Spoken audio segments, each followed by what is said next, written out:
Deputado Bolsonaro, antes de mais nada, agradecer a sua presença aqui. Desarmado? Eu estou entre amigos. Tá certo. Mas é da bancada da bala. Somos rotulados disso e eu defendo que o cidadão tem o direito à legítima defesa e entendo que a arma serve mais para defender a vida dele próprio, bem como a defender a democracia e a liberdade de uma nação. Mas o Brasil está preparado? Olha, os bandidos estão armados. Por que você, o Prates, o Ela, não pode ter uma arma dentro de casa? Prates. Presidente, candidato Bolsonaro, problema número 1 do Brasil hoje? É ética, é moral, é vergonha na cara, é o político realmente exercer seu mandato em proveito do Brasil, para que todos nós possamos sonhar com dias melhores. Mas isso não é uma lição que exige tempo para que aprendamos? O de bom que pode acontecer do que foi posto de ontem para hoje, né, podemos sonhar com dias melhores, no meu entender, porque essa podridão toda está vindo à tona. O BNDES é só a pontinha do iceberg. 9 bilhões emprestados para a JBS sem qualquer garantia e logo depois quase meio bilhão doado para fundos partidários, é sinal que tem muita coisa por vir. Deputado, é nesse contexto que entra a candidatura de Jair Bolsonaro? Nesse momento desacreditado do país, surge o outsider que pode... Estão dizendo que eu sou candidato há 2 anos, então não é de agora. Isso apenas corrobora para pessoas olhar para mim. Afinal de contas, né, eu digo que honestidade não é virtude, é obrigação. Eu tenho fatos na Câmara, relatado pela mídia. Eu fui citado por Joaquim Barbosa, como o único deputado da base aliada que não foi comprado pelo PT. A própria Friboi agora, que via meu partido, botou 200 mil na minha conta, nós devolvemos. Isso aí é coisa que eu sabia que não era tão bonito assim, para até receber uma doação de 200 mil reais. Então, deputado, isso aí logicamente faz eu crescer perante a opinião pública. O Sérgio Cardoso está perguntando através do nosso Facebook, o senhor que sabe tudo, principalmente sobre segurança, falando sobre o seu estado, o Rio de Janeiro, que é um problema crônico e cada vez piora sobre segurança. Olha só, isso não acontece de uma hora para outra. Politicamente correto, política de direitos humanos, política de desencarceramento, audiência de custódia, leva o bandido a se sentir dono da situação. Você tem, no meu entender, que dá o direito ao cidadão de bem, em especial à mulher, que é mais frágil, a se defender. Se hoje em dia, se alguém quiser assaltar com todo respeito a tua casa, com todo respeito, ele sabe que dificilmente você vai ter uma arma dentro de casa. Então ele vai para cima de você. E pela política de desencarceramento, ele sabe, se for preso, ele vai para a audiência de custódia e dificilmente ele vai responder preso por aquele ato, mesmo preso em flagrante delito. O brasileiro... Nós temos a pergunta de mais um internauta, o Fabrício Castro. Qual seria a sua medida para, pelo menos, tentar diminuir a corrupção no Brasil? Você diminuir um pouco o tamanho do Estado. E outra coisa, né? Ninguém chega para um político, se ele é honesto, com propostas indecentes. Começa por aí, você tem que dar exemplo. Se você dá exemplo, você tem como prosseguir naquela trajetória. Quando fala em ministérios, né? Geralmente, você sabe disso, o toma lá da cá é o voto, é a grana, é o cargo, é o ministério atrás do voto. Se você diminui o número de ministérios e se você também diminui o peso do Estado, e tem estatais que não é nem para ser privatizada, é para ser extinta.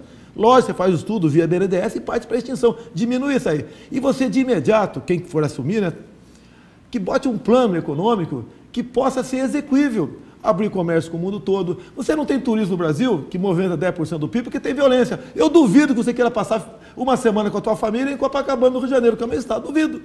Lá acontece tudo que é de ruim, acontece lá. Agora, deputado, o senhor aparece polarizando em todas as pesquisas de opinião com Lula da Silva na disputa presidencial. Isso se deve à sua atuação parlamentar como deputado federal ou pode ser atribuído à sua formação militar? A formação militar tem ajudado e muito o fato de eu ser capitão do Exército. O pessoal diz, nós temos que ter aqui disciplina, senão você não pode buscar ordem e progresso. Então isso ajuda e muito. Agora eu estou no Congresso desde 91, no 7º mandato. E a minha postura foi sempre a mesma. Cheguei lá, Prates, com um montão de exilados lá dentro, né? Exilados entre aspas, bandidos que treinavam em Cuba, treinavam na China, partiram para a luta armada, fizeram barbaridade aqui no Brasil, e eu sempre fui confrontado com aquelas pessoas, até o meu voto, né, do Brilhante Ustra. O pessoal tem que conhecer quem é Brilhante Ustra. Eu vou me esconder agora? Ele teve de um lado, esse pessoal que está sendo preso agora estava de outro naquele momento. Mas ele foi um torturador quanto mais, Não né, existe Bolsonaro? nenhuma sentença criminal tratada e julgado contra ele. Tem acusações. Todo mundo que acusou ganhou poupudas indenizações e pensões milionárias sem imposto de renda. Deputado, o senhor fala muito agora do toma lá da cá. O senhor, se chegar à presidência da República, vai vir através do voto popular. E aí a gente sabe que no DNA militar é muito papo reto, é lá e cá.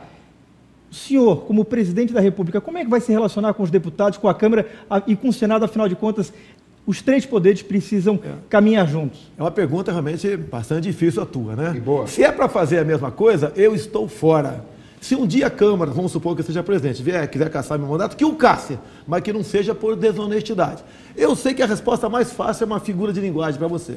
É a formiga dar o drible da vaca no elefante. Mas eu acho que, da maneira como a população está acompanhando o que acontece em Brasília, eles vão ter cuidado no seu voto em 2018. E mais ainda, é uma emenda minha, é uma lei hoje em dia que você vai ter o voto impresso no ano que vem por ocasião das eleições. Tem cuidado mesmo? Afinal de contas, o que estourou ontem aconteceu em março. O Brasil parece que estava com medo da Lava Jato e muitos políticos demonstram que não tem Não, medo. mas estou falando na renovação do quadro político. Esse pessoal saiu do mensalão, entrou no petrolão e está negociando agora, abril, negociando propina em abril.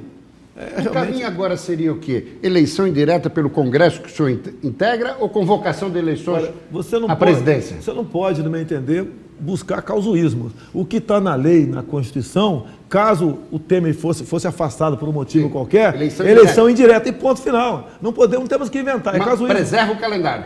Preserva tudo que está aí, você não tem que inventar, porque ao você inventar, você vai desagradar. E vão dizer que isso aí é um golpe. Aí sim, seria um golpe, no meu entender. E você, para ter eleição direta agora, tem que mexer na Constituição.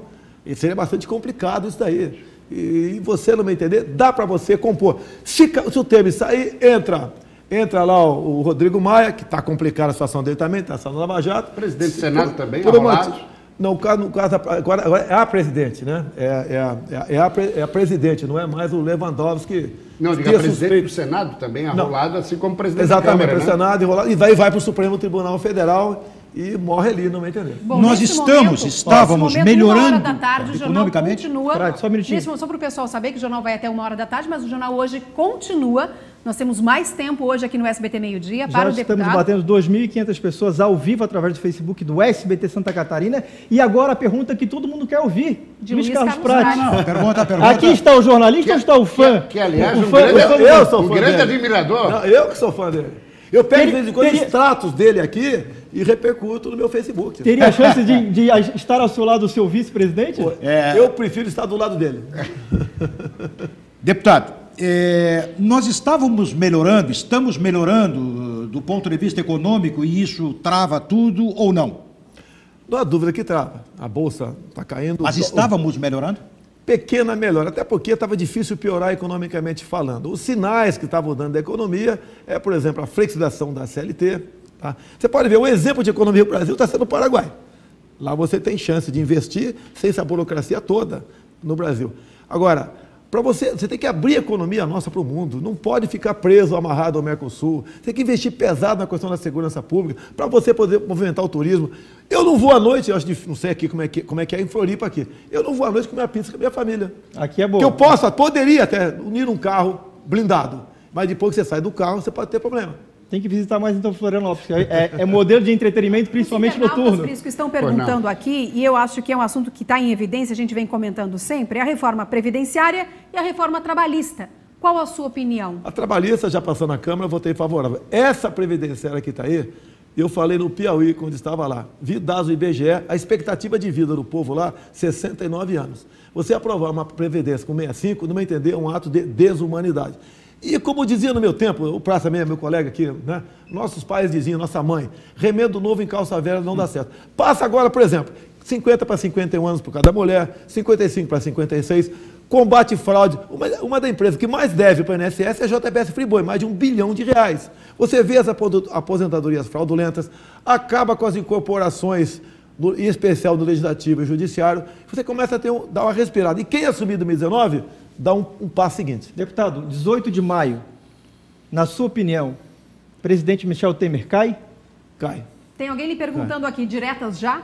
Não, isso aí no meu entender é causuísmo. Nós temos que seguir a lei que está aí. Mas não podemos... Porque hoje em dia, a direta já vai beneficiar um grupo, ou de lá ou de cá. E o lado perdedor, você vai dar margem para ele questionar esse processo. Vamos na legalidade. Eu acredito nas eleições de 2018, até porque teremos um voto impresso. Agora, Temer cai pela renúncia ou pelo impeachment? Ou pela cassação no TSE?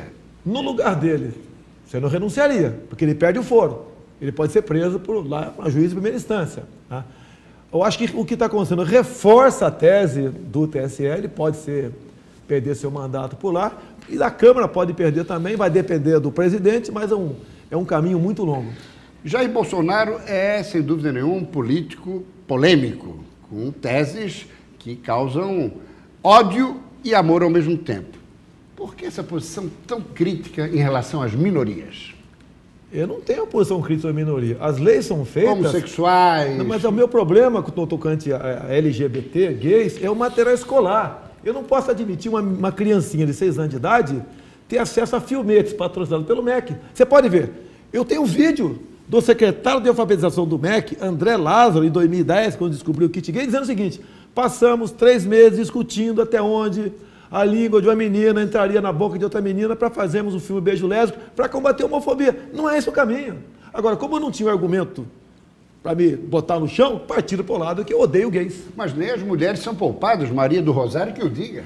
Mas a Maria do Rosário, ela me agrediu. Eu estava discutindo a questão da redução da maioridade penal. Num caso de estupro e morte, que ele participou, né? E ela perdeu noção do debate, me chamou de estuprador. Daí eu fui deselegante, mas foi um ato reflexo. Um ato, né, simultâneo, uma agressão.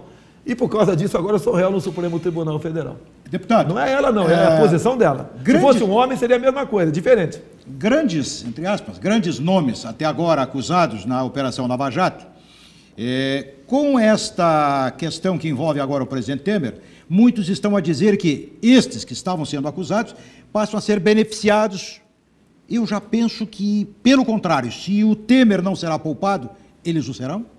Estes outros grandes que até então... Não, acho que ninguém será poupado. Estavam tentando... Prato está querendo se referir ao Lula, mais diretamente. Eu acho que o caso Aécio Neves agora, né, facilita, né, a prisão do Lula. No meu entender, não foi preso até agora, porque ele tem uma liderança muito grande ainda, especial junto aos mais pobres, que não alcançam o tamanho do crime que ele cometeu para com sua pátria. Ele poderia ter uma convulsão social. Mas a justiça tem que estar acima disso. Tem que estar acima.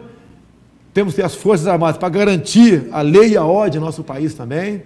Nós temos que as instituições têm que estar muito bem afinadas para essa questão. Deputado, o senhor tem uma... Só aproveitando Forças Armadas, militar pode chegar à presidência da República, mas pelo voto direto, correto? Sim, pelo voto. Se Deus quiser, teremos um eleito em 2018 com voto direto.